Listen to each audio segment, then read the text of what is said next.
or so we'll see his gravesite. Johnny Clem, the youngest survivor of the Battle of Shiloh, 10 years old, drummer boy during the battle. He escaped and was later nicknamed Johnny Shiloh for his bravery. Now, overall, what did the Battle of Shiloh accomplish? Death. That was it. Little was accomplished other than death. Now, this is kind of an important quote. You don't have to write it down word for word, but you need to know the gist of it. When General Grant was later quoted about the tremendous loss of life at Shiloh, this is what he said. He said, quote, "After the battle, it would have been possible to walk in any direction, stepping on dead bodies without a foot ever touching the ground." That was his quote. Write it down as you wish. But General Grant was later quoted concerning the casualties at Shiloh. He said, quote, "After the battle, it would have been possible to walk in any direction, stepping on dead bodies without a foot touching the ground." You could walk anywhere you wanted on the battlefield, and your foot would have never touched the ground because you'd been stepping on dead bodies. Okay? Well, this did not come without controversy. After this incredibly bloody battle, President Lincoln received pressure to do what? What? No. Somebody was responsible for all his men getting killed, 13,000. So who's getting heat? Grant. And there was a lot of pressure on President Lincoln at this time to relieve Grant of his field command because of the number of casualties that had stacked up at Shiloh. A lot of people believe Grant was responsible for way too many deaths in battle. He was too willing to sacrifice life. And when Lincoln was confronted with this pressure, his response to his critics was simply, quote, "I cannot spare this man, he fights." I cannot spare this man, he fights. So despite the pressure that Lincoln received to relieve Grant of his field command because of his death toll, Lincoln refused and responded to his critics by saying, "I cannot spare this man, he fights." Okay, that'll take us to our last subtopic then of part one, and that's more Union victories in the Western Theater. So what do we got to capture? We captured Kentucky, we captured Tennessee. What's next? To cut the Confederacy in half. What other state do we need? What? Kentucky, Tennessee, Mississippi. So we talk about more Union victories in the Western Theater. We're going to talk about the attempted capture of the state of Mississippi. So more Union victories in the Western Theater. And these victories occurred in June of 1862. And Union forces in June of 1862 captured two very important port cities on the Mississippi River. They don't have anything to do with the state of Mississippi, but capturing these two port cities is going to put the crunch on Mississippi. Okay? So what two port cities do you think we captured that were not in Mississippi but were on both sides? Very important port city in Tennessee right here, Memphis, Tennessee. So the port city of Memphis, Tennessee was captured. What's the most important port city in this area? New Orleans. New Orleans was captured. So we talk about two important Union victories concerning port cities on the Mississippi River in June of 1862. They won an important victory at Memphis, Tennessee, and New Orleans, Louisiana. Now, New Orleans was a big get because it was the South's most important port city at the time. And it was captured by Union Admiral David G. Farragut. David G. Farragut, Admiral, United States Navy. He and his forces captured the very, very important port city of New Orleans. Now, with the capture of Memphis, Tennessee, and New Orleans by Admiral David G. Farragut, there's one more port city that we've got to get to cut the Confederacy in half. And it doesn't happen for quite a while because the people of this particular city were relentless. I mean, they would not succumb to the most brutal bombing and starvation effort you would ever imagine on the part of the Union. And this one was in Mississippi. What's the third most important port city that they've got to capture? It starts with a V. Anybody want to guess?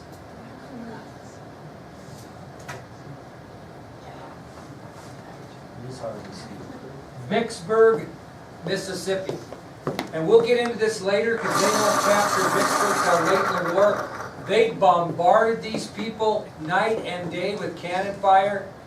They would let no one come in or out with food or medical supplies. They tried to starve these people out and bomb them out. And the perseverance that the people of Vicksburg had was almost unbelievable. Almost unbelievable. Okay? All right, that is the end of it. So here's what I'm going to tell you that you're going to need to know for your test, which we are going to have Monday. Okay, so be prepared. I didn't realize Tristan was not here. Is he gone all day? Okay, the test is going to consist of 15 matching and several short answers. The number of answers we'll be looking at will be 35. Excuse me. They'll be worth 2 points apiece, 70 points of what this will be worth, okay? All right, here's who you need to know. Let's see if we got our stuff together. Let's do the short answer questions first. So they kind of go down with your notes here. So here's the first thing you need to know. 4 advantages that the North had over the South at the beginning of the Civil War. So you want to note those. 4 advantages that the North had over the South at the beginning of the Civil War. And obviously you're probably going to need to know what then. 4 advantages that the South had over the North at the beginning of the Civil War. So you need to list 4 advantages that the North had over the South at the beginning of the Civil War. You need to list the 4 advantages that the South had over the North at the beginning of the Civil War. Then I want you to see if you can figure this out. I want you to give me a couple of examples of overconfidence that was felt by the Union and their soldiers prior to the First Battle of Bull Run. Give me an example of their overconfidence. Have you got one? Stop. Remember who did though? Soldiers stopped to pick berries on the way. Josh, you got another one?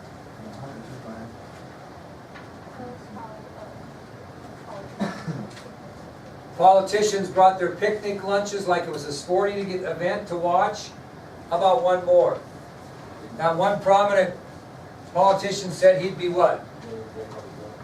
Be happy to drink all the blood that would be spilled in this little conflict, right? Because he didn't think there'd be much blood. So, you need to know a couple examples of the overconfidence that was felt by the Union and their soldiers prior to the First Battle of Bull Run. Lauren, my dear, give me an example of why the First Battle of Bull Run was confusing. How is it confusing?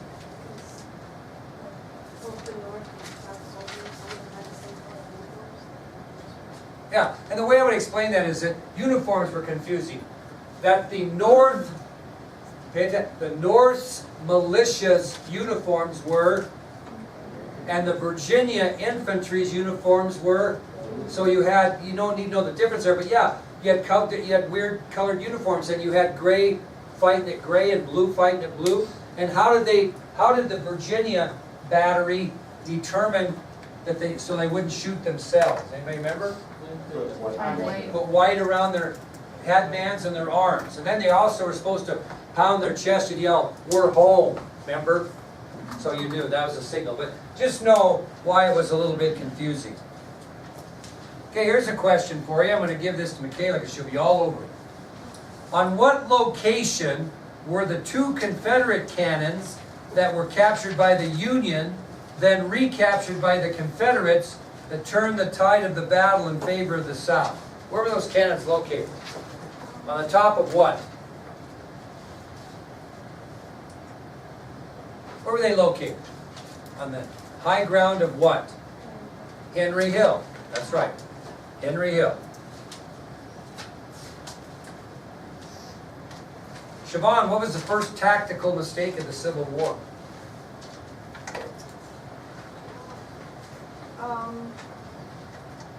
Don't remember his name, but Jackson told him to pursue Union past DC. At what battle?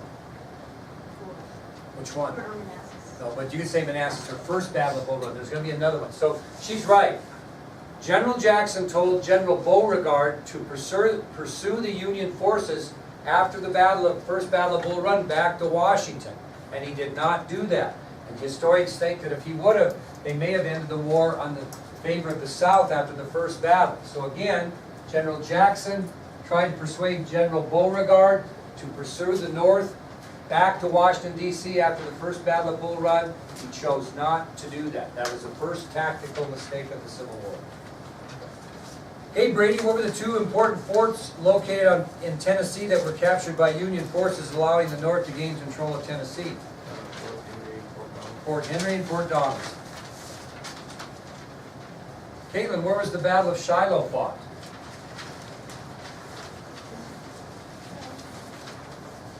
Not at Shiloh Chapel, but what town? Where was it fought? Pittsburgh Landing, Tennessee. Morgan, what two important Union victories in the Western Theater were accomplished in June of 1862 on the Mississippi River?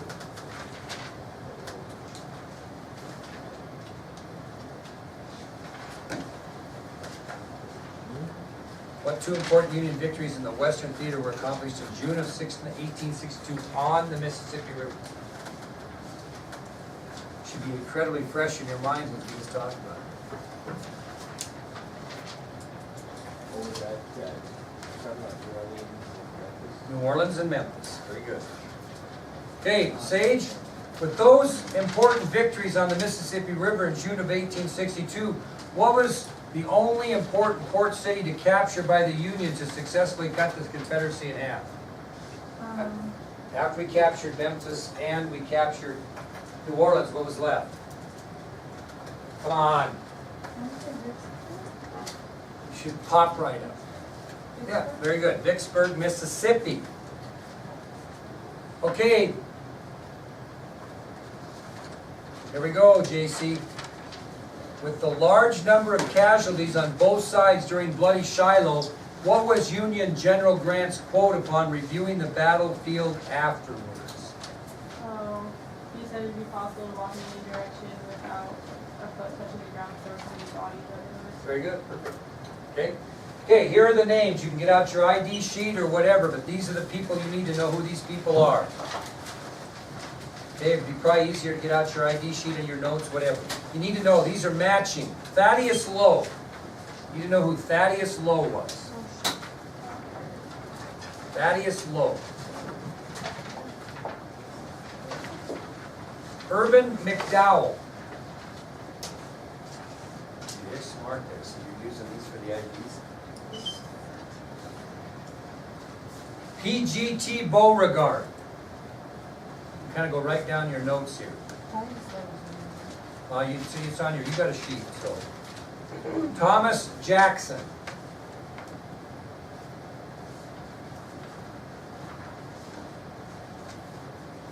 Gustavus Fox.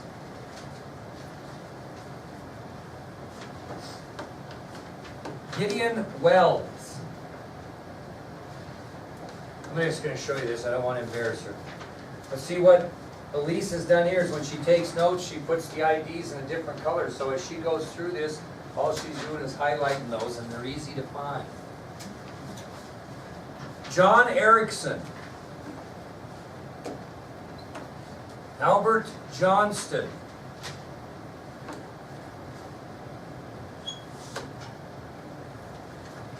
Ulysses S. Grant. I'll repeat these again so don't panic. Simon B. Buckner.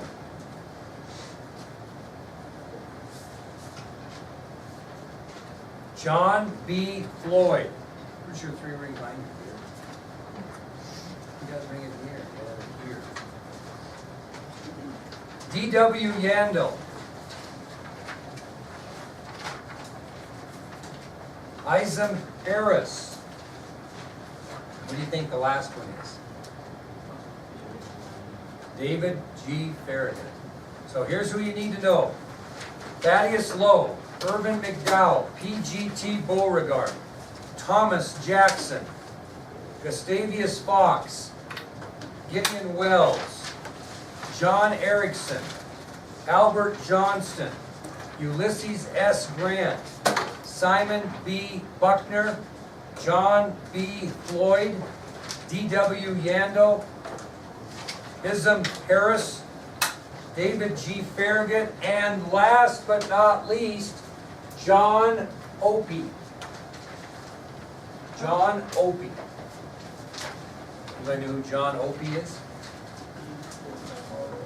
Huh?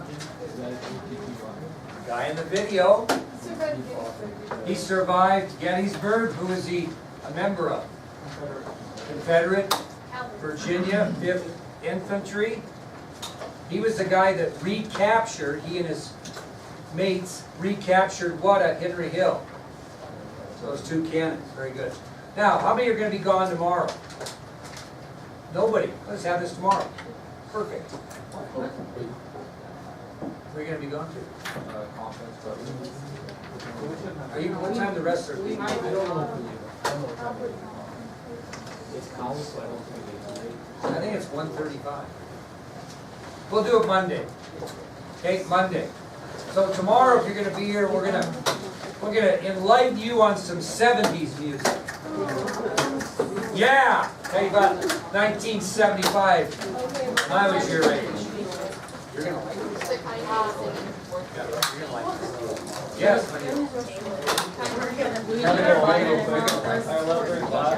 Sir, we need our buttons. You do not need your binders tomorrow.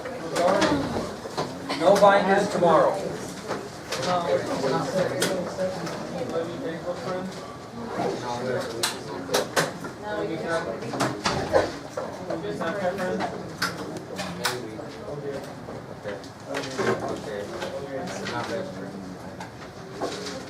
Second best friend? Be like 4. Third. It's literally water. Mine's some. Now do third. Please. Second. Fourth. That'd be first. That'd be 0. My favorite if you're doing mine. That'd be -1. E-A-B-L-O-E-A.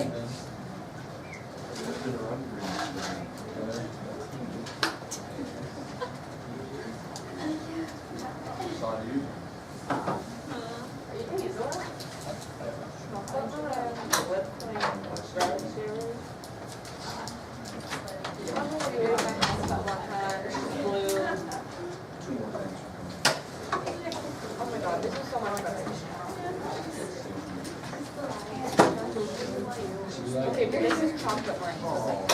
Chocolate. Yeah.